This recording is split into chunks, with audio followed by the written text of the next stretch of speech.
on. I guess I would like to move on to the next sort of stories because we've got a lot to talk about today. What's up, my dude? I'm just giggling. Let's move on. Just giggling at me, man, all day.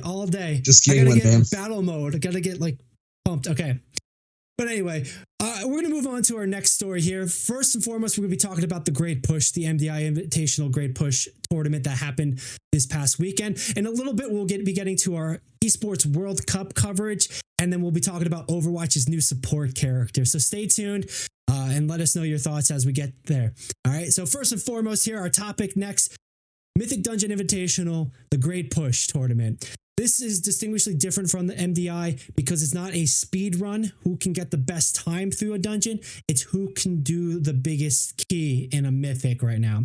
And we've had, here's the format for the tournament. It's been a couple weeks of teams competing in group stages to get here. But this past weekend was the finals, the global finals, with a total prize pool of $200,000. 6 teams got to compete for it.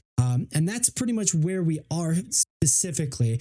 We do bring us into our results, and we can kind of break down some numbers here thanks to Raider.io. But Echo retakes a dominant lead as winning this one. This is a bit of a revenge story because they were knocked out. They lost in the last MDI, kind of like stifling their recent run of success. And they had to something to prove when they're coming back for this one. They came back with a vengeance, dominated, and ended up taking out first place here. Let's take a look real quick at the top 6 teams in order. Echo first place, Mandatory number 2, Miscount, Pedros per hour, Dreadnought Guild Team, and Madge are our top 6 competitors. In that order of winning success, you can see here as far as a total story goes, that Echo takes first place with 129 total points for the number keys they were able to do. And they were able to finish it with the same points as Mandatory, but 2 minutes and 12 seconds faster than Mandatory overall. Let's take a look at their team comp here going in. Sorry, 5 DPS. It was a bit of a surprise because you're right. The MDI was very much. I'm getting some. All right. Cool. Everything's coming out the woodworks to mess with this broadcast and stuff. I wanted to take a look at the breakdown of comps here. There we go. This one finally loaded. For plus 21 Oldemon.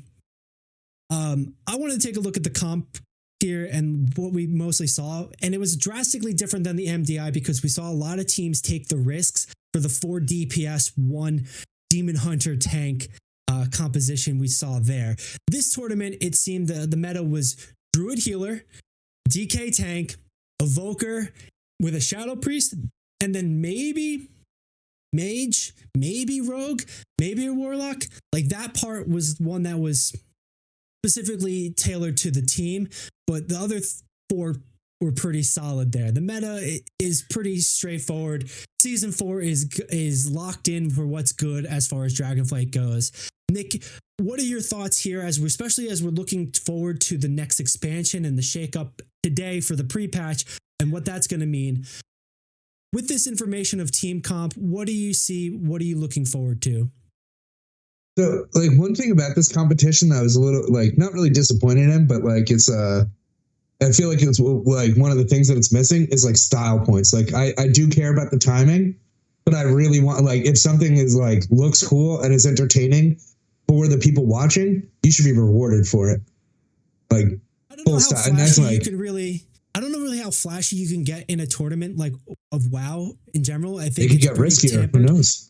You get riskier, but that was the cool thing about this tournament is that you could get riskier because you could just reset the dungeon. Like literally, not like based on time, you get deaths, of course, you just all back out, start the dungeon over again. The goal of the tournament is to do the biggest number key, not complete this one run in as fast as possible. So we did see a lot of risky plays. We did see a lot of like riskier sort of strategies in that mindset.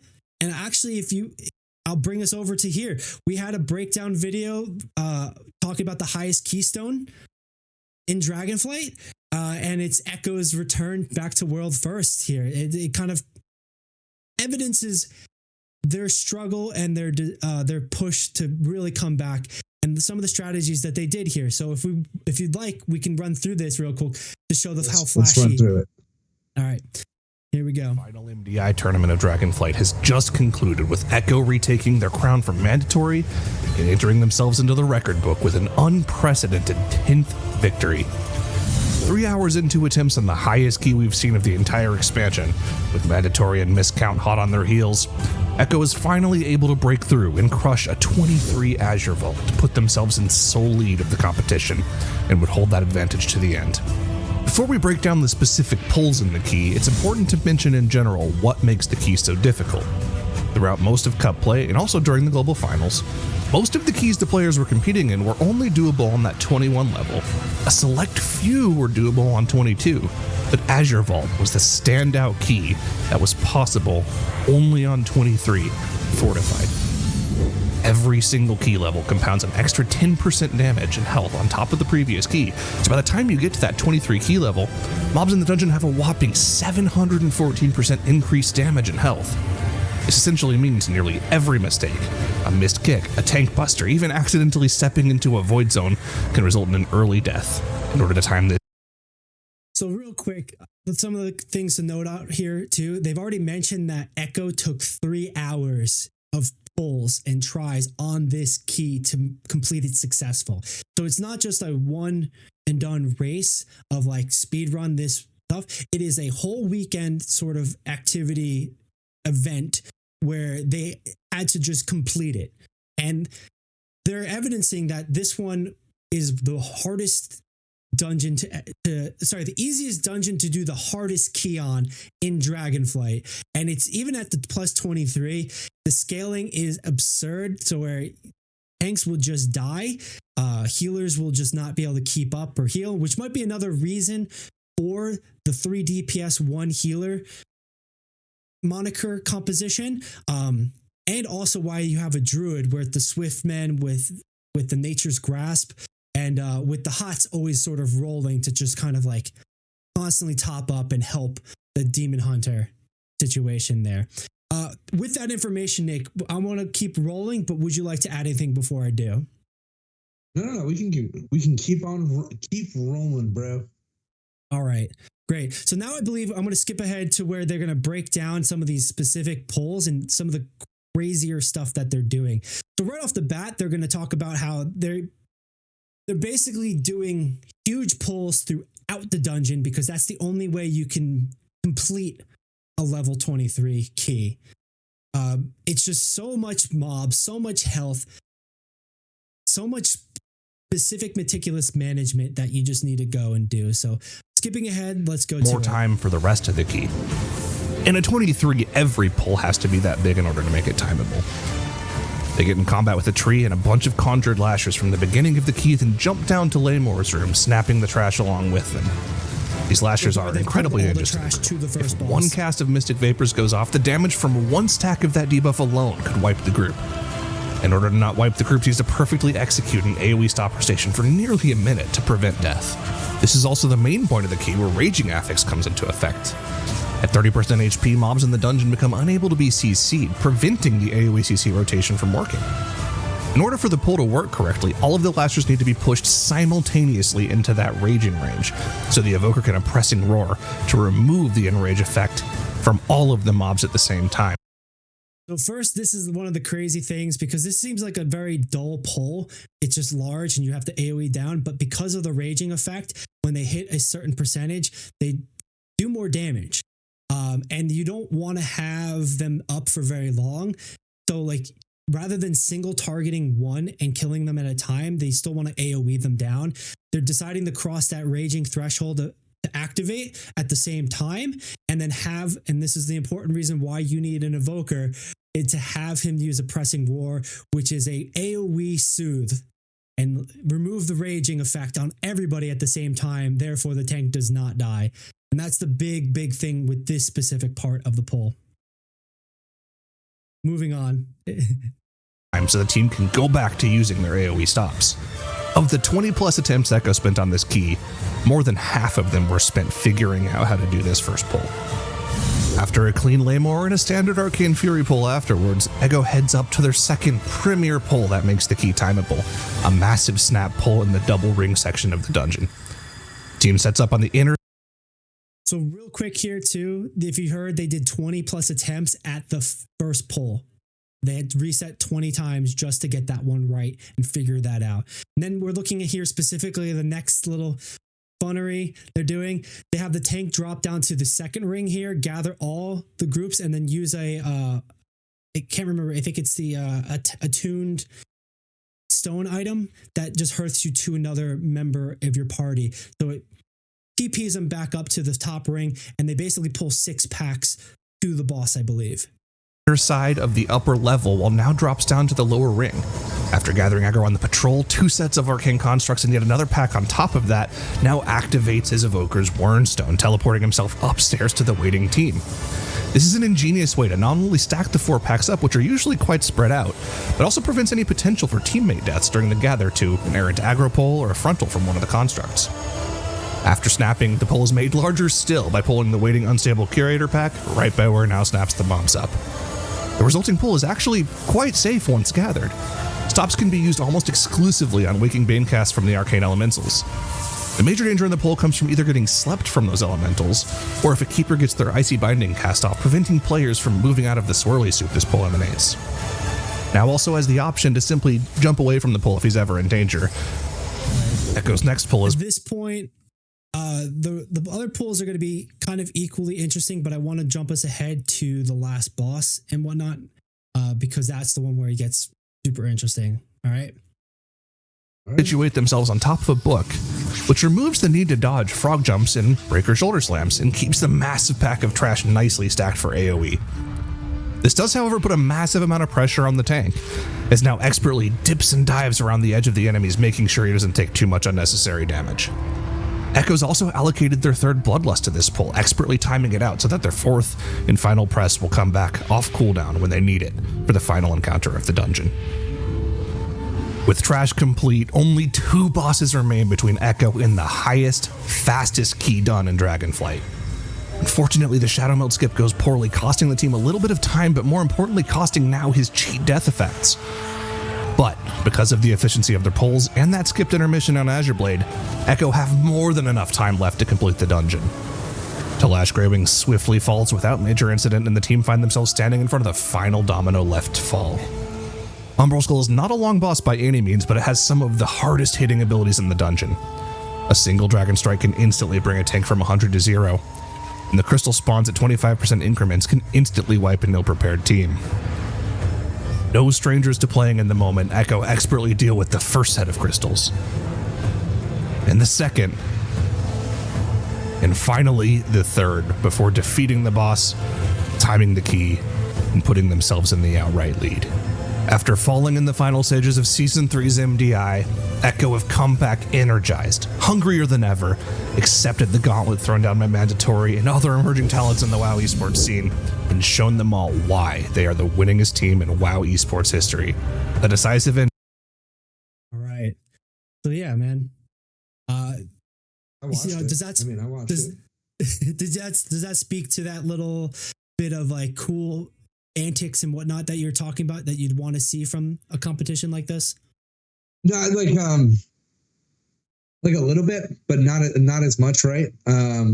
It's really interesting though, because like when I was watching it, I did have the thought that like if this was like a world first race of some sort, Echo would have had that dungeon reset for standing on that book. That is not intended like at all to do that part of the dungeon, right?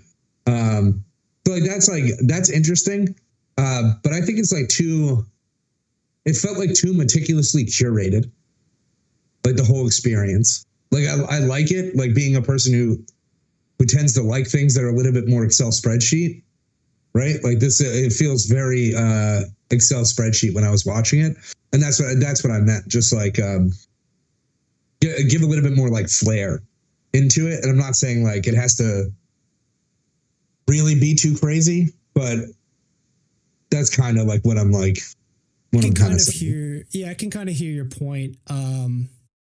This is a marathon sort of esport version of WoW dungeons rather than the sprinting.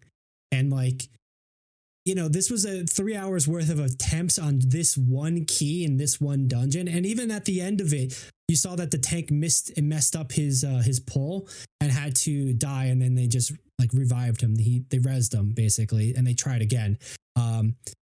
So they had 20 attempts up until the first pull to get it right, figure that one out. And then I'm not sure how many more attempts after that, but it's 3 hours worth of doing it. So it's more of a marathon sort of event than it is a sprint. And it's really just about who can do the highest key the fastest. And the fastest part kind of doesn't matter if you can do it, more than other people basically.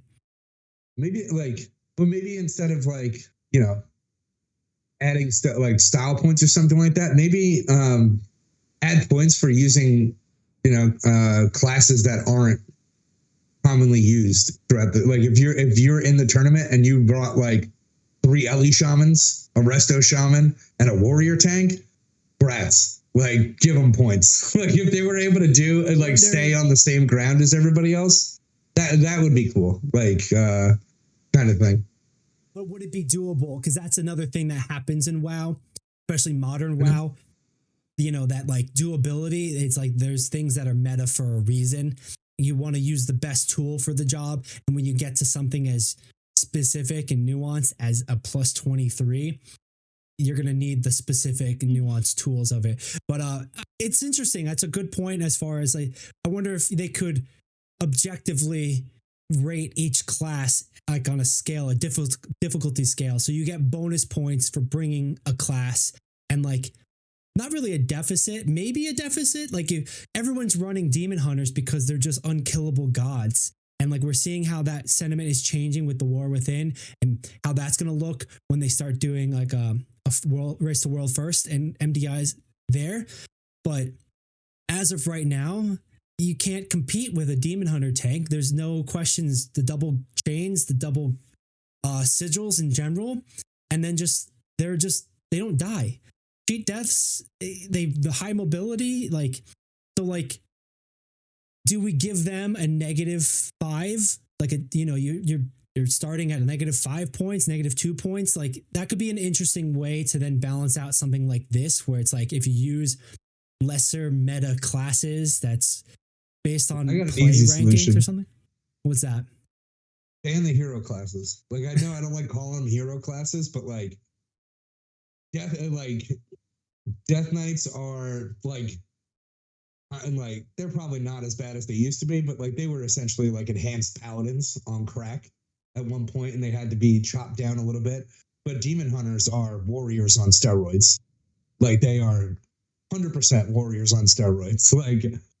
They survive a lot. They deal a lot of damage. They a little bit of rogue in them. It's kind of ridiculous.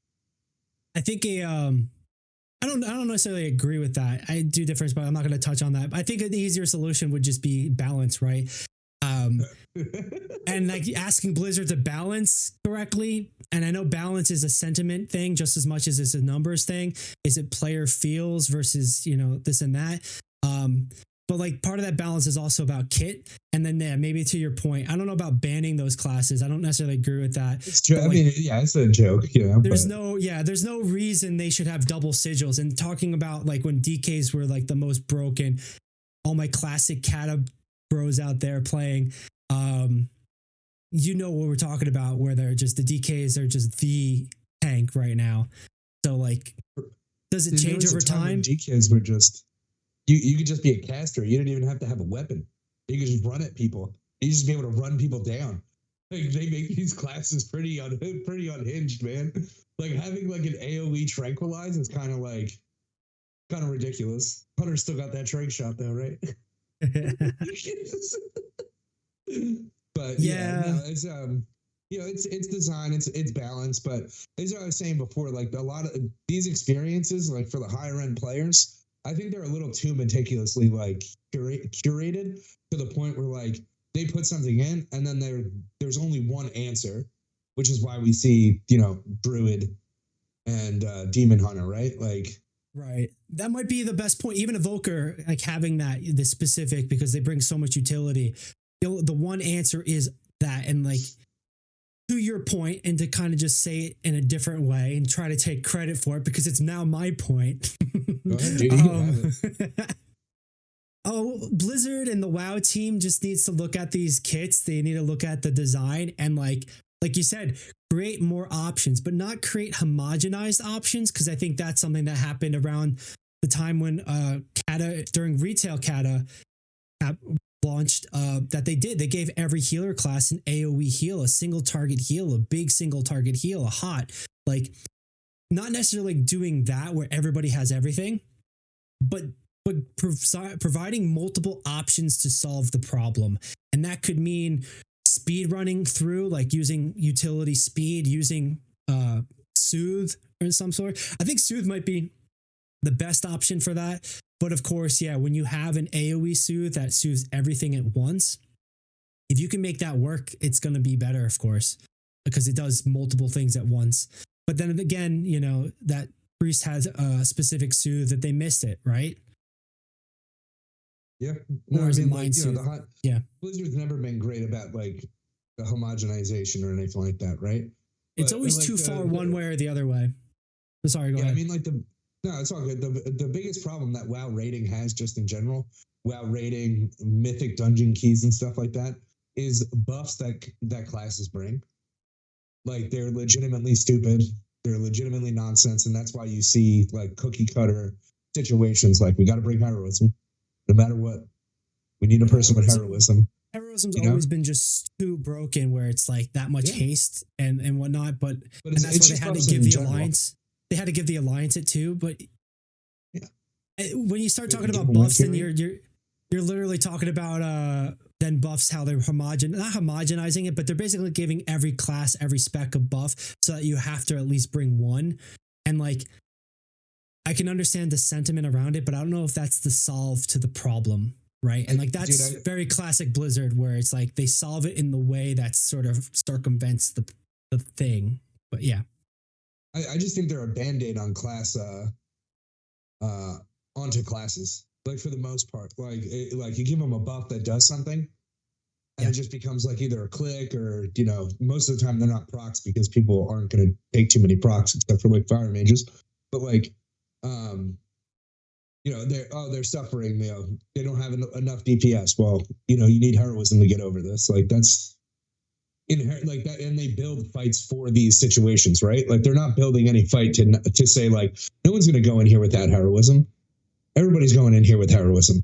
So they're building a fight according to having heroism, which is like, it's kind of like, that's also in that circle, right? Because we have heroism, you have to make the things more like stronger, and you have to make the game a little bit different. Just because everybody's going to have heroism, or everybody's going to have this, or everybody's going to have that, like right. Yeah, no, I get the point what you're making. I just wanted to kind of add to it that heroism it almost feels like an exception because it's so fucking good. Like it's always been good. It's always been a huge advantage for one faction until they brought it over to the alliance. I can't remember when they did that. Was that it was technically in BC because shamans got brought over, but but shamans and DK and paladins got brought over for BC, and then I think what was it? It was basically when mages got it, right? I think that was that Kata or was that Wrath? I think it was Kata. I think it was Kata. I don't quite remember totally, but like that's why I'm saying the exception. Heroism in Bloodlust is an exception because it's just so flippin' good since day one, and it's like they can't change it, or they didn't want to change it, or you know. So like, I get your point, and I think it's just like one of those things that's like way off the chart, whereas all the other abilities and like cooldowns kind of sit a lot lower in that medium thing, whatever math term it is. So it's a lot, dude. I do like to see them change and how their philosophy has been rating. The last Race the World First was probably one of the best ever. That raid was awesome to watch. It was incredible. And the design really showed that they were considerate of those factors and the challenges that would arise to solve those problems as they race the world first. Yeah, it was a great one. I do love the world first, especially Max Yeah. going crazy with his extra position, the captain. Yeah, like, Shout out to Maximilian. Capitan. El Capitan calling the shots. But we have to make another call here, and we have to move on to another topic. So looking forward